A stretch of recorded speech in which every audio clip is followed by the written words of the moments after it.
भक्त रहते थे, उनका नाम था कृष्णदास। क्या नाम था?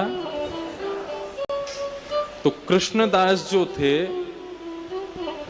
उन्होंने महाभारत की कथा सुनी।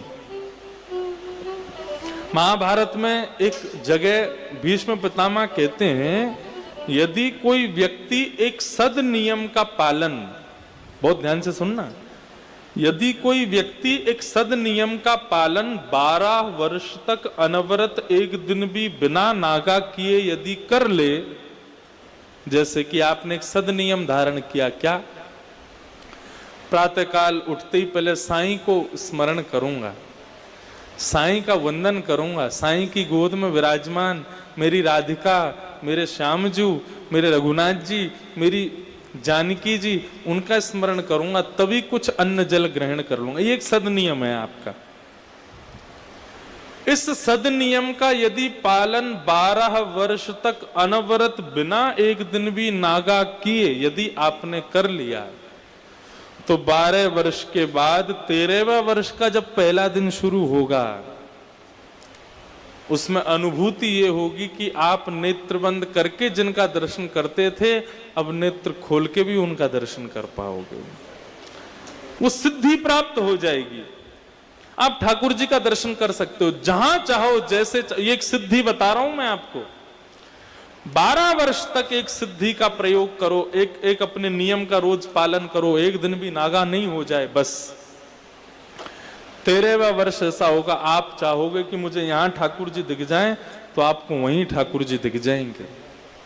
आप कहोगे कि मेरे लिए ठाकुर जी ऐसी लीला कर दें, तो आपके सामने सब अदृश्य हो जाएगा, ठाकुर जी लीला करते हुए प्रकट हो जाएंगे, ये सिद्धि मिल जाएगी। ऐसा वर्णन करते हैं भीष्म पितामह महाभारत में।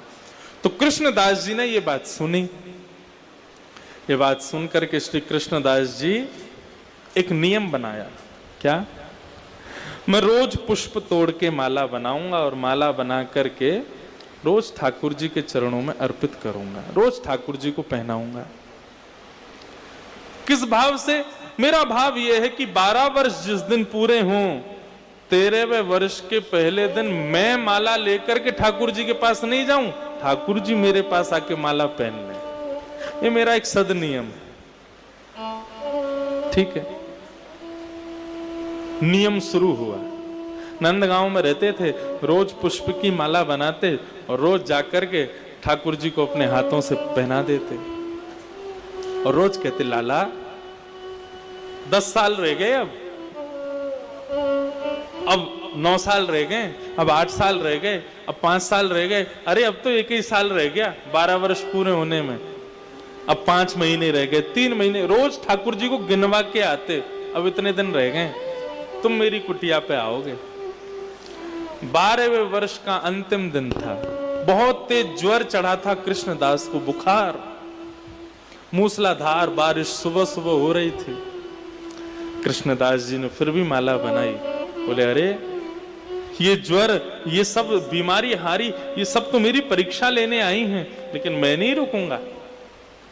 कल 13वें वर्ष का पहला दिन है, कल कन्हैया मेरे घर आएंगे, माला पहनेंगे।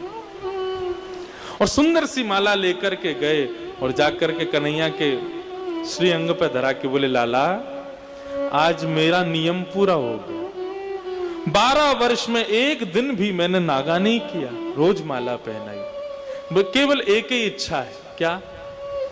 कल आप आना माला पहनना मेरी कुटिया पे। और कृष्णदास जी गए और शाम से ही महाराज 56 भोग बनाना शुरू किया। कल ठाकुर जी घर पे पधारेंगे। तू है सखी बड़ भाग बड़ी, नंदलाल तेरे घर आवत हैं।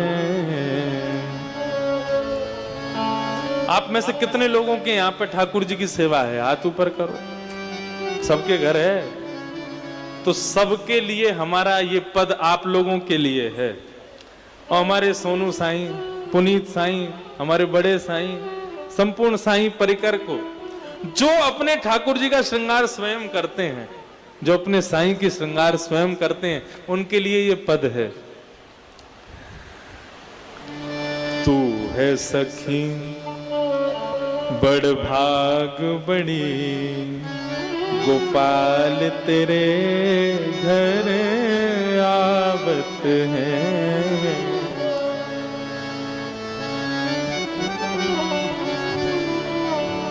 तू अपनो श्रृंगार करत है, तू अपनो श्रृंगार करत है, तू अपनो श्रृंगार करत है, तू अपना श्रृंगार करत है। ये दर्पण हाथ दिखावत है रे, दर्पण हाथ दिखावत है।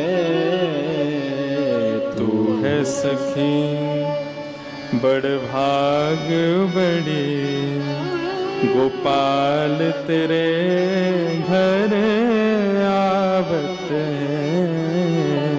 तू है सखी बड़ भाग बड़ी गोपाल तेरे घर आवत है। निज कर गूंथ सुमन के गजरा, निज कर गूंथ सुमन के गजरा, अपने ही हाथ पहरावत है रे, अपने ही हाथ पहरावत। ये भाव पता क्या है?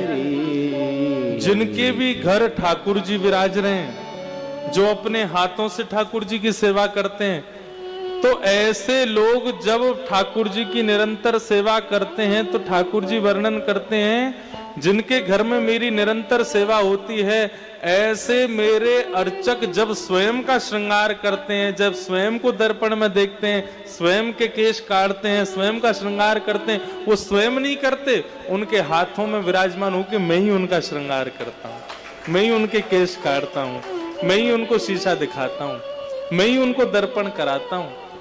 कुम्मन दास जी कह रहे हैं कि भैया वो बड़े बड़े भागी हैं जो ठाकुर जी की सेवा करते हैं। क्यों? क्योंकि फिर उसके बाद जब वो अपना श्रृंगार करते हैं ना, तो स्वयं नहीं करते, ठाकुर जी ही उनका श्रृंगार करवाते हैं। जिनके घर में ठाकुर जी की सेवा होती है वो बड़े सुंदर लगते हैं देखने में, क्योंकि ठाकुर जी को सजाते हैं ना, इसलिए उनमें भी नूर आ जाता है, उनके स्वरूप में भी एक विलक्षणता आ जाती है। देखो हमारे साईं के यहाँ कितने सुंदर सुंदर हो आप सब लोग, सब सुंदर हैं यहाँ जितने भी हैं। सिंधी सुंदर होते ही हैं, लेकिन साईं के दरबार में जो सिंधी नहीं है वो भी सुंदर लगता है। तो देखो हम सुंदर नहीं लग रहे। ये किसका प्रभाव है? यहां जब हम आते हैं ना, साईं अपने कर कमलों से हमारा श्रृंगार कर देते हैं। ये भक्ति का श्रृंगार चढ़ा है महाराज। बाहर कहीं किसी आयोजन में जाओगे, शादी ब्याह में भी कुर्सी पर बैठा व्यक्ति कोई ना कोई मुरझाया हुआ दिख जाएगा, लेकिन यहाँ दूर तक नजर घुमा लेना, एक के चेहरे पे मुरझाहट नहीं होगी, सब सुंदर दिख रहे हैं, सब प्रसन्न है, सब आनंदित है, सबका श्रृंगार हुआ है महाराज, सब सुंदर लग रहे हैं। कृष्णदास जी इंतजार कर रहे हैं, आज मेरे घर ठाकुर जी आएंगे, आज 13वें वर्ष का पहला दिन है। सुबह से ही महाराज अपने हाथों से 56 भोग बनाए, ठाकुर जी को बैठाने के लिए आसन बना, और ये आज की नहीं 12 साल से ये व्यवस्था चल रही थी कि मेरे घर ठाकुर जी आएंगे। 12 साल से अपने घर को चमका के रखा, सजा के रखा, सुंदर बना के रखा। आज 13वें वर्ष का पहला दिन प्रारंभ हुआ। सुबह 4 बजे स्नान ध्यान करके श्री कृष्णदास जी अपने घर को सजा के बढ़िया महका करके और बैठ गए। महाराज अब ठाकुर जी आ रहे होंगे, और उसी डगर पर देख रहे हैं जहां से नंद भवन का रास्ता जाता है, कन्हैया आ रहे होंगे, श्याम सुंदर आ रहे होंगे। जैसी पलक झपकती है तो अपनी पलकों को समझाते हैं, अरे मूर्ख तू झपकती क्यों है, कहीं तू झपक गई और उस समय कन्हैया आ गए तो, इसलिए झपक मत, खड़ी रहे, खुली रहे। श्वास को कहते हैं तू मेरे को बार बार क्यों तंग कर रही है श्वास लेने में। जीव को कहते हैं तू बार बार सूख क्यों रही है।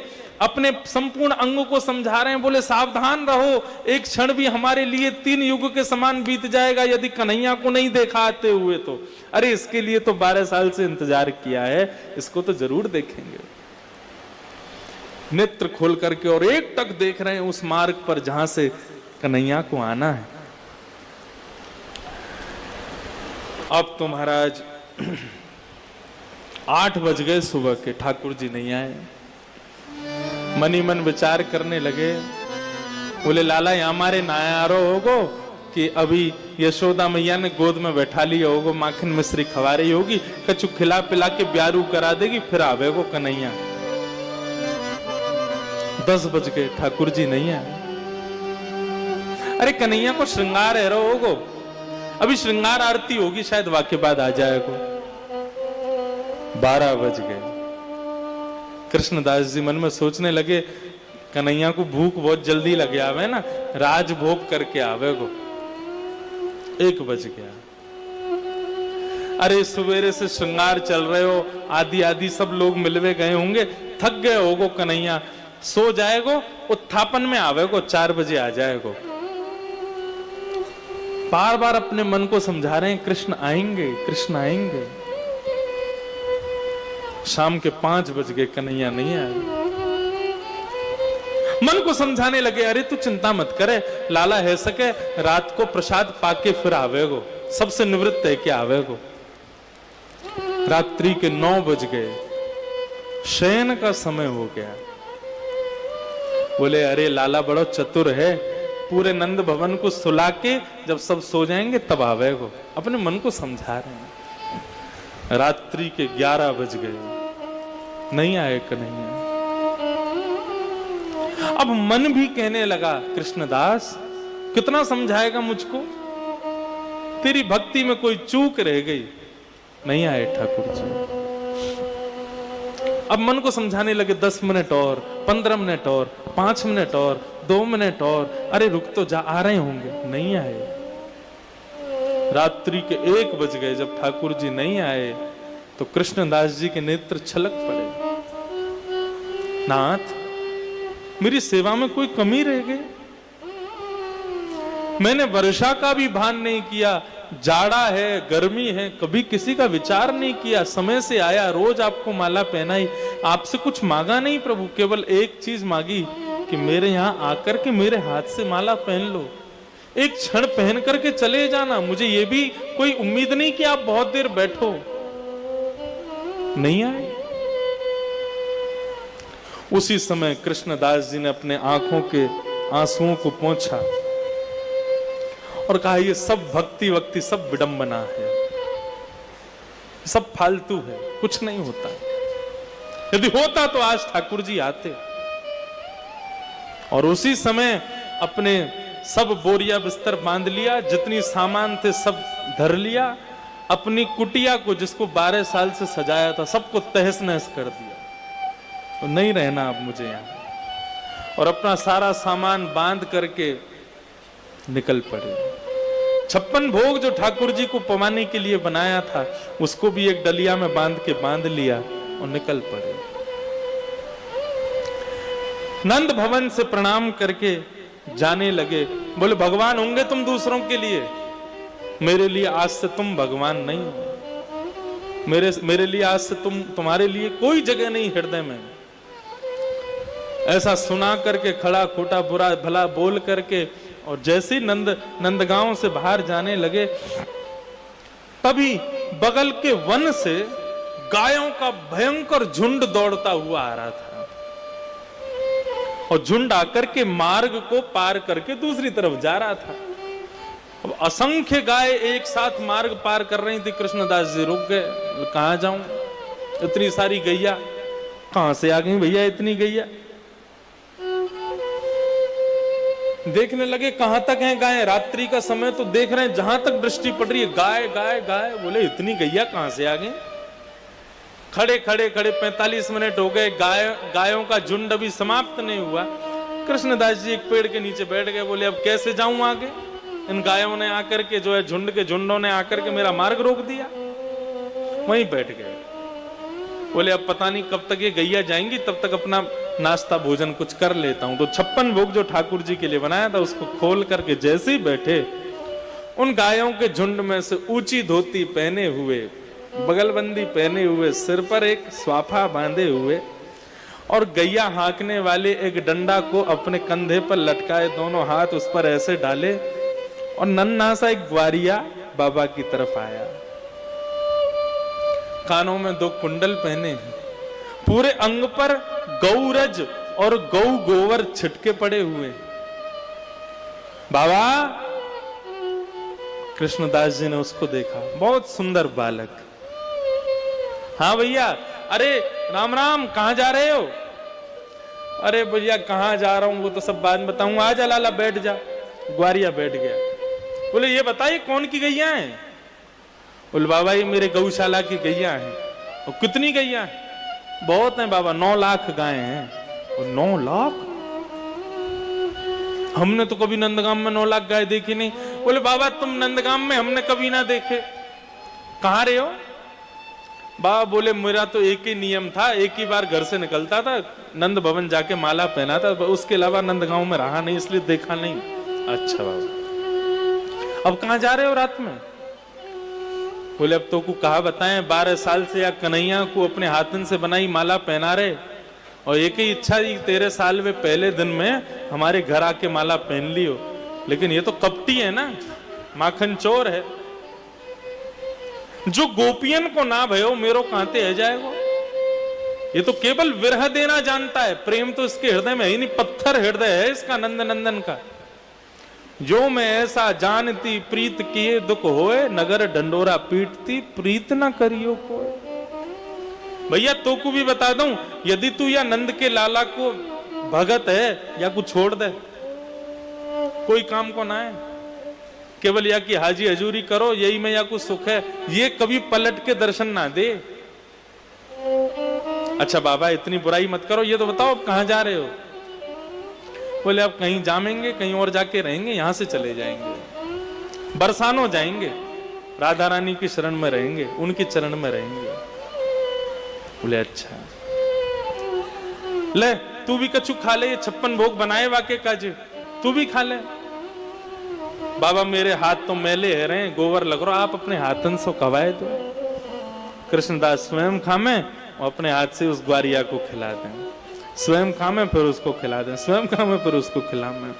और खिलाते हुए कृष्णदास जी ने जैसे उस ग्वारिया की ओर देखा तो उस ग्वारिया बालक के नेत्रों से अश्रुधार बह रही थी, मुख से सेवन कर रहा था। लाला तू रो क्यों रोए?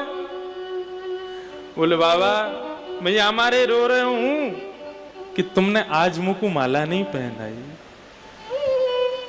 जैसे ही ये शब्द सुने, तुमने मुझको आज माला नहीं पहनाई। कृष्णदास बोले कौन हो तुम? और जैसे ही कहा कौन हो तुम, इतने में श्याम सुंदर खड़े हुए, पीत वस्त्र धारण कर लिए, मोर मुकुट प्रकट हो गया, हाथ में वंशी लिए, नंद नंदन सामने खड़े हो गए, प्रकट हो गए। बाबा ऐसी मधुर छवि प्रकट हुई ठाकुर जी की, उसको देख करके कृष्णदास जी प्रसन्न हो गए। बाबा आ जाओ, मैंने अपना वचन निभायो, आपने की 13वें वर्ष के पहले दिन आके मिलना है, मैं आगे हूं मिलने के काज। अब लाओ माला मेरे गले में पहना दो। कृष्णदास जी के नेत्र लाल पड़ गए और चेहरा लाल टिमटिमाने लगा। बोले अब तो बिल्कुल नहीं पहनाऊंगा। क्यों? मैं प्रकट है तो क्यों?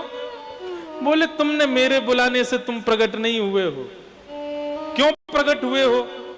बोले मैं जानता हूं तुम क्यों प्रकट हुए हो। बोले बताओ क्यों प्रकट हुआ? बोले क्योंकि मैं तुमको छोड़ के किशोरी जी के पास जा रहा हूं, इसलिए प्रकट हुए हो। आज अभी इसी वक्त अपना नाम बदलता हूं, आज से कृष्णदास नहीं, आज से राधा दास। और सुनो, तुम्हारी गरज पड़े ना तो आके बरसाना में माला पहनना। अब तो मैं किशोरी जी के पास ही रहूंगा।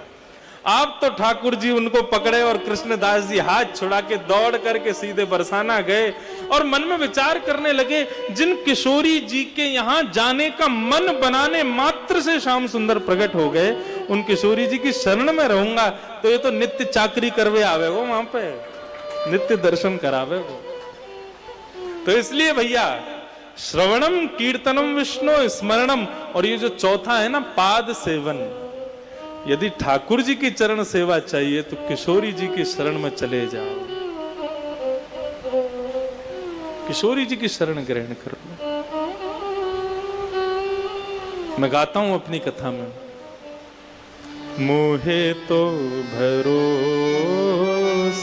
है तेरो री किशोरी राधे, मोहे तो भरोसो है तेरो री किशोरी राधे, मोहे तो भरोसो है तेरो री किशोरी राधे, मोहे तो भरोसो है तेरो री किशोरी राधे, मोहे तो भरोसो है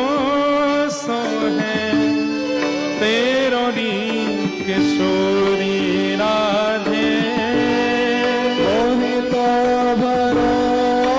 भरोसो है तेरो री किशोरी राधे, मोहे तो भरोसो है तेरो री किशोरी राधे, मोहे तो भरोसो है तेरो री किशोरी राधे, मोहे तो भरोसो है तेरो री कुछ नहीं चाहिए हमें आपसे, केवल एक चीज चाहिए, भुक्ति मुक्ति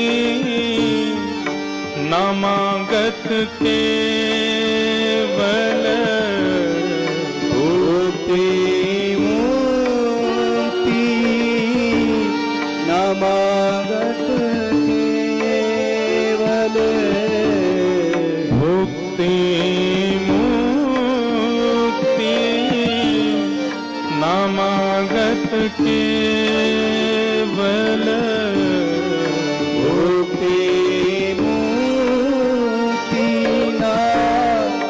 नामागत केवल, अपनो जाने निहारो किशोरी राधे, अपनो जाने, केवल अपना जान के मेरे ऊपर दृष्टि कर लो प्रभु, केवल अपना मुझे बना करके मेरे को देख लो, बस मुझे यही चाहिए और कुछ नहीं चाहिए।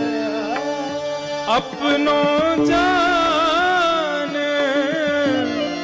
निहारो किशोरी राधे, अपनो जान निहारो किशोरी राधे, मोहे तो भरोसो है तेरो री किशोरी राधे, मोहे तो भरोसो है तेरो री किशोरी राधे, मोहे तो भरोसो है तेरो री किशोरी राधे, मोहे तो भरोसो है तेरो री किशोरी राधे, तुम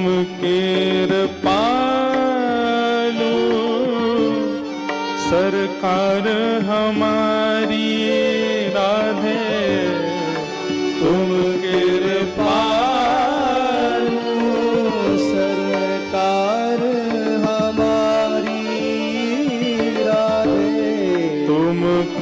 कृपालु सरकार हमारी राधे। तुम कृपालु सरकार हमारी राधे। प्यार करो या मारो किशोरी राधे। प्यार करो या मारो किशोरी राधे। प्यार करो या मारो किशोरी राधे। प्यार करो या मारो किशोरी राधे। मुहे तो भरोसो है तेरो री किशोरी। मोहे तो भरोसो है तेरो रे किशोरी। तेरो री किशोरी तेरो रे किशोरी। तेरो री किशोरी राधे। ठाकुर जी की यदि चरण सेवा करनी है तो किशोरी जी शरण में चले जाओ। बंधुओं, किशोरी कौन है? श्री राधा रानी कौन है? लोग इनकी वास्तविकता को आज तक नहीं जानते। वृंदावन में रहते हुए भी लोग वृंदावन आकर के राधे राधे जपते जरूर हैं, बरसाना जाते हैं, किशोरी जी को वंदन करते जरूर, लेकिन किशोरी कौन है ये कोई नहीं जानता। कौन है किशोरी जी? सुनो, भगवान श्री कृष्ण ने, नारायण ने मोहिनी अवतार धारण किया। सबने सुनिए मोहिनी अवतार कब धारण किया था? समुद्र मंथन के समय। क्यों धारण किया था? दैत्यों को मोहने के लिए, क्योंकि दैत्य जो है वो रूप पर कामिका कामिनी मयम वाली बात है। तो दैत्य जो स्वर्ग पर उस पर अमृत पर मोहित हो रहे थे, उनको अपनी तरफ मोहित करने के लिए भगवान मोहिनी बन के आए। लेकिन उस मोहिनी रूप पर केवल दैत्य मोहित हुए ऐसा नहीं, देवता भी मोहित हो गए। शंकर भगवान,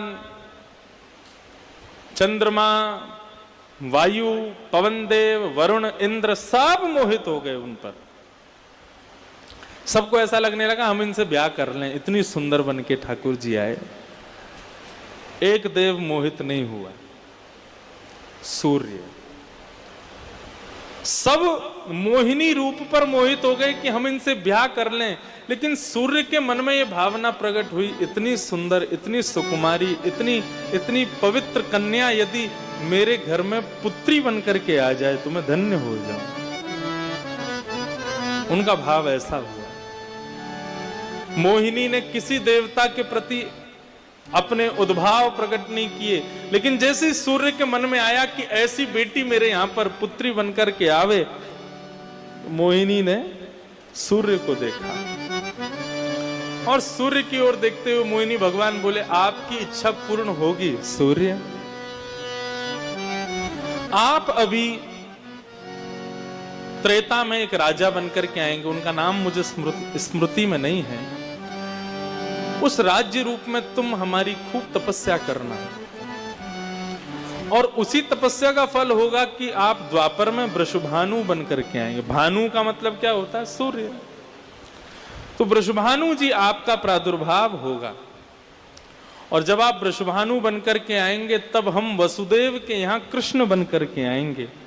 लेकिन ये जो मोहिनी अवतार है मेरा, ये परम करुणा कृपामयी रूप धारण करके आपके यहां किशोरी राधा रानी बनकर के पधारेंगे। मैं मोहिनी ही अति सुकोमल अति सुंदर स्वरूप से आपके यहां प्रेम की स्थापना करने के लिए आऊंगी। कृष्ण ज्ञान की स्थापना करने आएंगे, राम वैराग्य की स्थापना करने आएंगे और मैं प्रेम की स्थापना करने आऊंगी।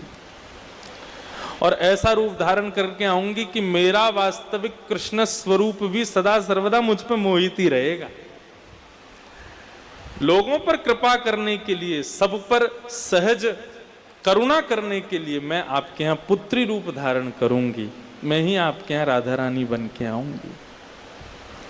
वही मोहिनी अवतार में जो नारायण मोहिनी बन के आए, उसी मोहिनी स्वरूप को और सुंदर और सहज और करुणावंत करके भगवान ने श्री वृषभानु जी के यहां पर अवतरण लिया।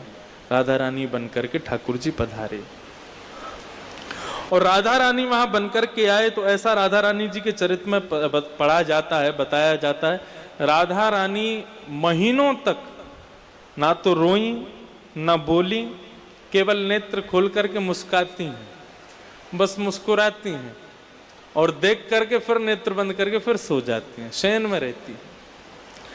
इस बात से बहुत चिंता में पड़ गए वृषभानु जी और कीर्तिदा। बोले हमारी बेटी रोती नहीं है, बोलती नहीं है, कुछ करती नहीं है।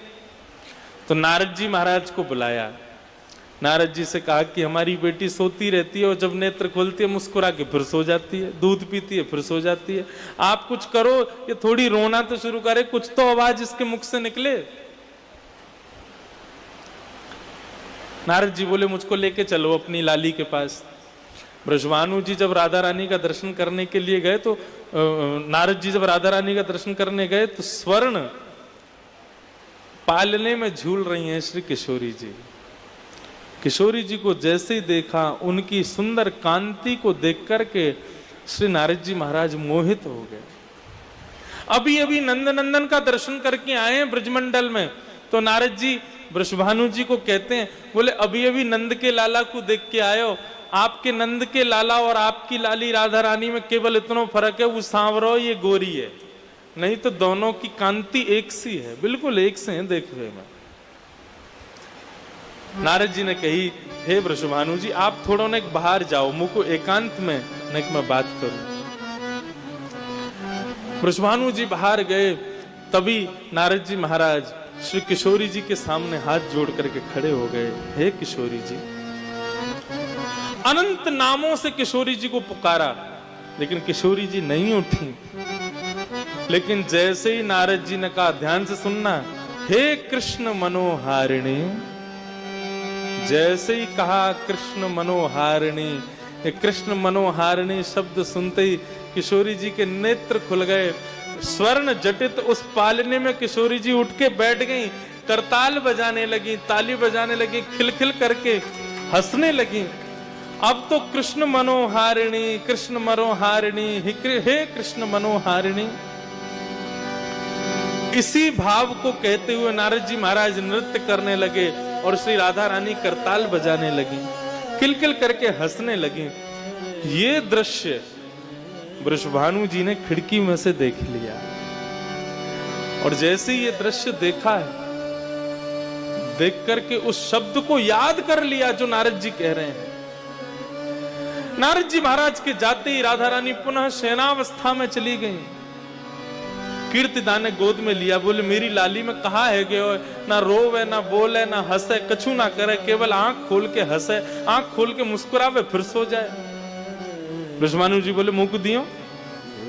जैसे वृषभानु जी ने गोद में लिया तो गोद में लेते बोले, हे कृष्ण मनोहारिणी, जैसे ही कहा फिर से राधा रानी उठ करके बैठ गई, करताल बजाने लगी, अपनी भुजा उठाने लगी, नृत्य करने लगी, आनंद करने लगी। ऐसी श्री किशोरी जी।